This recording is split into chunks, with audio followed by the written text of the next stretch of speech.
Dire bonjour, c'est joli, dans n'importe quel pays. Les mots d'ailleurs sont pleins de chaleur.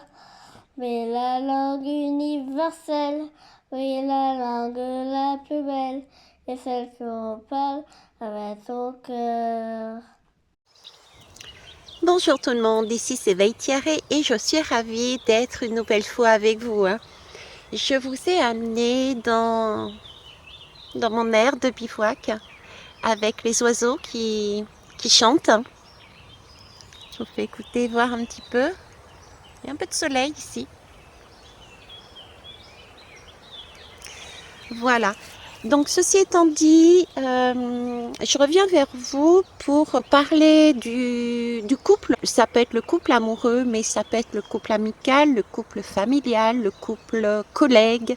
Et je sais d'avance que je le posterai le 11 mars. Pourquoi le 11? Parce que justement le 11 c'est le 1 et le 1. On est là dans un couple de nombres.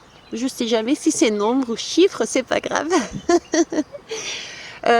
Qui sont côte à côte dans leur pouvoir créateur chacun. Le 1, c'est le magicien, c'est le pouvoir créateur. Et le 11, dans le tarot, du moins dans certains tarots, représente aussi la justice. Donc c'est un plateau, c'est une balance, c'est un plateau où les deux peuvent s'équilibrer pour faire grandir la relation. Donc j'avais cette notion-là dont je souhaitais vous parler ce jour-là. Je voulais vous en parler, pourquoi? Parce qu'actuellement, de par la spécificité du 14 mars de cette année, qui est tout de même une pleine lune, avec une éclipse lunaire également, qui amène la particularité de ramener à la surface justement des personnes qui peuvent avoir des liens, entre autres karmiques, des liens qui sont très forts, de manière à se pardonner, faire un point, continuer autrement, continuer pas du tout. Donc tout ça est un ensemble. Donc je vous invite aussi à écouter cette guidance, je vous invite à vous écouter, à écouter vos ressentis, fiez-vous à ce que votre corps vous demande de faire. J'ai envie de vous dire là-dessus. Je terminerai en disant, regardez aussi les posts écrits que je fais actuellement, plus que les guidances, j'avoue. Allez, je reviens. On va commencer déjà par ces ex-collègues, ex-ci, ex-là, etc. Je vais partir, comme vous le savez, par rapport à ma propre expérience. Pourquoi? Parce que j'ai demandé et parce que j'ai cette particularité à ressentir à travers mon corps les énergies, de façon à pouvoir ensuite vous les retransmettre au mieux. Donc, qu'est-ce qui s'est passé dernièrement qui m'amène, en plus de la lune, etc., qui m'amène à vous dire qu'il y a des personnes anciennes qui vont revenir vers vous. Déjà, moi, personnellement, j'ai eu un recontact écrit avec un ex que je n'ai pas vu depuis, 6 ans. Et où il y avait eu une belle connexion. Ok? Et dernièrement, j'ai moi, à mon tour, recontacté une personne avec qui j'avais eu une belle connexion. Donc, vous voyez, déjà là, on est bien dans ce côté lunaire qui fait ressurgir des connexions. Après, je vous disais, écoutez vraiment les ressentis de votre corps pour savoir que faire, comment faire, pour faire quoi, etc., etc. Maintenant, cette notion de couple, qui a quand même, comment vous dire, il s'est passé quelque chose, il y a eu une connexion, il y a eu une profondeur, il y a eu une attirance, mettez le mot que vous souhaitez dessus, mais il faut un peu comme un aimant, comme un déclic, vous voyez, qui s'est produit. Ces personnes-là, vous les recontactez ou ils vous recontactent ça a un sens. Ok. Voyons voir un peu plus loin. Le couple, quel qu'il soit, est basé, ou devrait être basé, en tout cas, c'est ce qu'on recherche, sur un amour véritable. Mais qu'est-ce que l'amour véritable, en fait? L'amour véritable ne nous demande pas déjà la perfection. L'amour véritable nous demande de prendre conscience que tel que l'on est, on mérite l'amour. Mais très souvent, les relations se passent pas comme on le souhaitait. Et c'est là que j'aimerais vous amener une autre façon de voir les choses. En fait, on est attiré, on a une connexion, on a un potentiel qui se crée entre deux personnes. Quel que soit d'ailleurs le sexe, quel que soit d'ailleurs l'âge, quelle que soit la religion, quel que soit le milieu, bref, quel que soit tout ça. C'est vraiment deux personnes inconnues qui tout d'un coup, on ne sait pas pourquoi, il y a une alchimie. Maintenant, ça ne suffit pas. Très souvent, on se dit, mais mon couple, il n'a pas marché. Pourtant, tout était là. Il y avait le potentiel, il y avait la connexion. Mais ça n'a pas fonctionné. Ça n'a pas fonctionné parce que ce n'est pas suffisant. Le potentiel, la connexion, l'alchimie doit être vu comme un début, comme un départ, et non pas comme l'arrivée, comme la fin, comme une installation, comme du définitif. Parce qu'on reste là après dans des sentiments, si on continue dans un tel couple, avec un ressenti éventuellement de déséquilibre, de mésentente au fur et à mesure que la relation évolue, parce que nous avions des attentes et qu'on s'aperçoit que ces connexions, ce potentiel, il n'est plus là. Ou voire il est déséquilibré. Et tout de suite on se dit, soit c'est la faute de l'autre, forcément c'est jamais de la sienne de base, n'est-ce pas? Beaucoup de personnes pensent comme ça. J'ai pensé à un moment donné quand j'étais plus jeune comme ça, avant de pouvoir me remettre en question. Donc je remercie aussi tous ceux qui m'ont permis de travailler sur ce chemin. Et ou alors, on se dit, ouais mais c'est normal, je ne mérite pas l'amour. Parce qu'on est resté sur des blessures qui n'ont pas été encore mises à jour peut-être, qui n'ont pas été encore peut-être regardées, pacifiées. Et donc on porte ça en soi. L'amour véritable nous permet d'être nous-mêmes. Et on se donne l'opportunité de croiser continuellement sur notre chemin des personnes avec qui les connexions se font. Le potentiel est là. Mais pour que cela devienne un couple qui dure dans le temps, où toutes les parties soient dans leur pouvoir créateur, chacun séparément, mais en fusionnant, apporte un waouh, il faut avoir l'envie d'aller au-delà de « ok, on a une connexion, mais ce n'est pas la fin, ce n'est que le début ». Il va falloir, pour avancer, travailler sur soi et ensemble. Il va falloir bâtir quelque chose. Il va falloir aller au-delà de ce qui est juste une étincelle. Il va falloir donner du bois dans ce foyer. Il va falloir donner de soi. Donc il va falloir faire des concessions. Donc un couple, c'est plus qu'une rencontre, c'est plus qu'un potentiel, c'est plus qu'une étincelle. Si vous voulez être dans un amour véritable, il faut ça de base. Ensuite, il faut avoir l'envie d'aller plus loin, ce qui suppose un travail sur soi et un travail en profondeur et un travail ensemble. Pourquoi on travaille ensemble? Parce qu'en fait, on est en miroir. Hein. C'est comme ce 11, on est en miroir. Donc on doit être en mesure de se dire, ok, je suis avec toi, que ça soit ami, famille, amour, amant, qu'importe. On doit être dans cet espace, pouvoir être comme on est. Avoir cette confiance, ce sas de sécurité, se sentir en totale confiance d'être qui on est et comme on est. Et avoir cette capacité aussi en retour d'accepter ce que l'autre nous dit voir de nous. Parce qu'on ne voit pas toujours. On a le nez dans le guidon et on ne voit pas comment on est.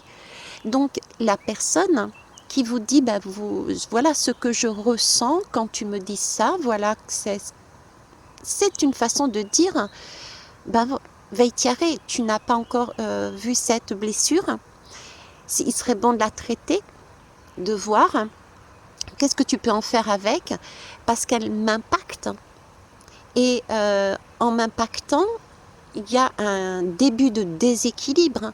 Par contre, je veux bien t'aider à la mettre en valeur, te tenir la main pour que tu puisses faire toi-même ce travail-là, pour qu'on puisse rééquilibrer ce plateau qui commence à tanguer. Donc c'est vraiment un espace de parole, un espace d'écoute, mais pour ça il faut une communication, des mots, que ce soit oraux ou écrits, et une totale confiance en l'autre, pouvoir se lâcher pour pouvoir alimenter ce foyer intérieur entre les deux. C'est un peu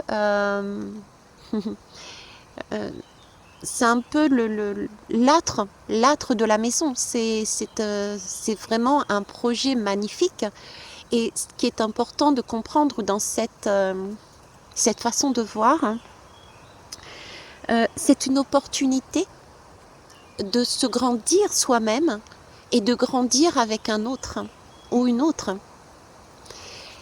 Mais prenez ça vraiment déjà à titre personnel. C'est une possibilité waouh, de s'élever, de voir ce côté, oui, spirituel, mais ce côté soi, à l'intérieur de soi, son âme, qu'est-ce qu'on est venu expérimenter sur Terre, etc., etc. Toute expérience, en fait, est bonne à prendre, voilà. Toute expérience est bonne à prendre, que ça soit dans le positif ou dans le dit négatif. Et on parle souvent de l'ombre et de la lumière. Mais l'ombre, qu'est-ce que c'est? L'ombre, c'est simplement ce que l'on n'a pas mis en conscience avec notre propre lumière, ou avec l'aide d'un miroir, c'est-à-dire d'une personne en face de soi. Donc, si dans un couple, on a cette possibilité parce qu'on a envie d'aller sur ce chemin, en prenant la lumière que l'autre nous renvoie, en disant « voilà ce que je vois de toi », travaille sur cette ombre et tu verras que derrière, il n'y a pas forcément que des choses négatives. L'ombre, c'est uniquement un endroit qu'on n'a pas exploré. Donc il peut y avoir des capacités, il peut y avoir de très belles choses que l'on a mis au placard et qu'on a oublié. Donc c'est important d'être dans cet espace où on peut tout se dire, tout être soi. Donc c'était ma façon de présenter le couple pour ce 11 mars, qui sera accompagné aussi par un post dans la communauté écrit. Parce que je fais le parallèle, c'est pas anodin qu'on m'envoie dessus, le parallèle entre, oui, un couple avec un amour véritable, ça existe. On a très souvent dans notre vie des connexions, des potentiels. Il faut maintenant avoir l'envie de travailler sur soi et avec l'autre dans un total lâcher-prise et confiance pour avancer sur cet amour. C'est comme ça que l'on va voir que nous sommes tout à fait comme il faut, que l'on mérite l'amour, qu'on est amour déjà.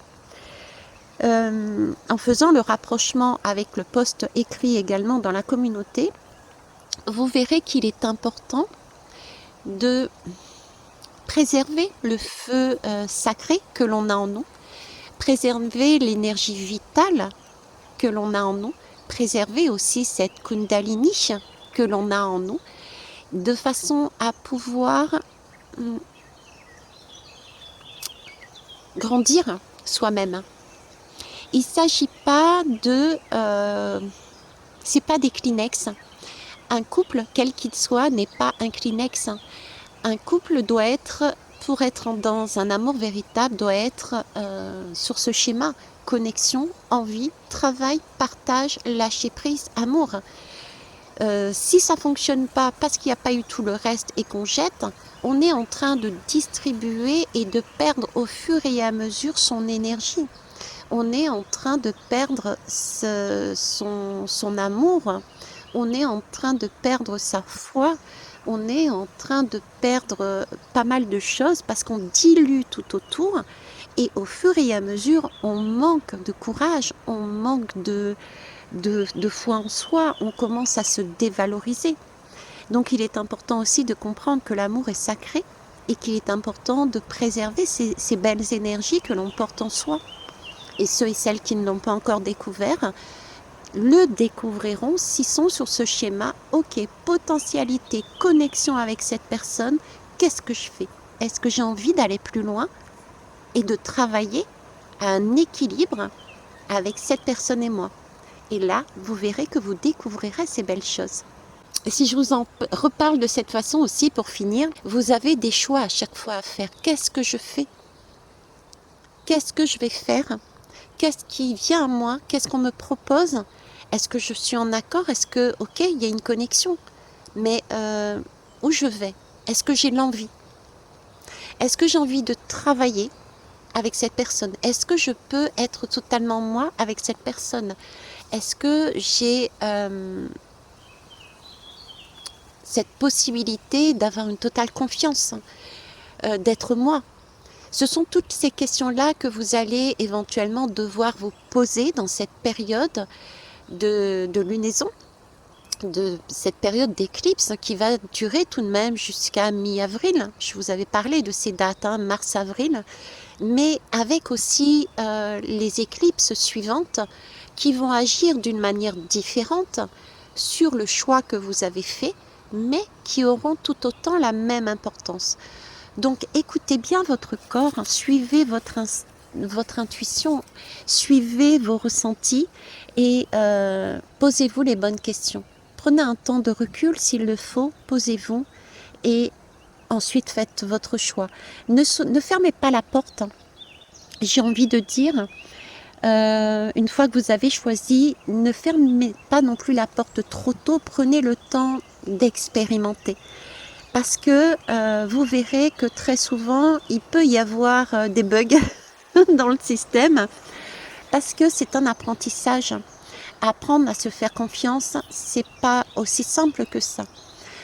Surtout si on a déjà vécu une expérience avec ces personnes et que ça s'est mal passé parce qu'on n'était pas prêt et pas prête à ce moment-là.